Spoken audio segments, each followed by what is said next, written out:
আসসালামু আলাইকুম everyone, welcome back to another new video with Mamun Hossain. বন্ধুরা, আপনারা সবাই কেমন আছেন? আপনাদের দোয়ায় আলহামদুলিল্লাহ অনেক অনেক ভালো আছি এবং আশা করি আপনারা অনেক অনেক ভালো আছেন এবং সুস্থ আছেন।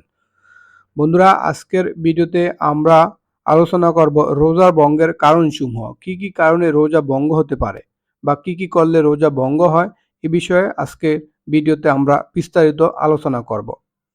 প্রথমে হইল নাকে কানে তৈল বা ঔষধ প্রবেশ করানো, ইনহেলার ব্যবহার করা, ইচ্ছাকৃত মুখ ভরে বমি করা, মুখে বমি আসার পর পুনরায় তা গিলে ফেলা, গলার মধ্যে ইচ্ছাকৃত পানি প্রবেশ করা, দাঁতে আটকানো খাদ্যকণা গিলে ফেলা যদি তা সোলাবুট পরিমাণ বা তার চেয়ে বড় হয়, মুখে পান রেখে নিদ্রা গিয়ে সুবহে সাদেকের পর নিদ্রা হতে জাগ্রত হওয়া, ধূমপান করা, ইচ্ছাকৃতভাবে লোবান, আগরবাতি বা অন্য কোনো সুগন্ধি দ্রব্যের ধোঁয়া গলাৎকরণ করা বা নাকের মধ্যে টেনে নেওয়া, রাত মনে করে সুবে সাদেকের পর সাহরি খাওয়া, সূর্য অস্ত গিয়েছে মনে করে সূর্য অস্তের পূর্বেই ইফতার করা, দিনের বেলায় রোজা অবস্থায় স্ত্রী সহবাস করা, ফাহানার করা ইত্যাদি।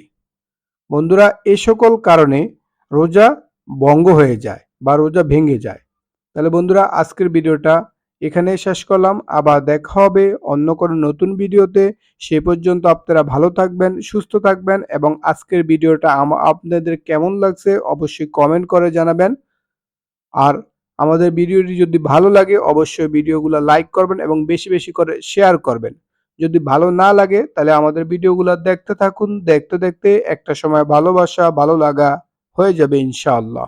তাহলে বন্ধুরা, আজকের ভিডিওটা এখানেই শেষ করলাম। আল্লাহ হাফেজ। আসসালামু আলাইকুম ওয়া রাহমাতুল্লাহ।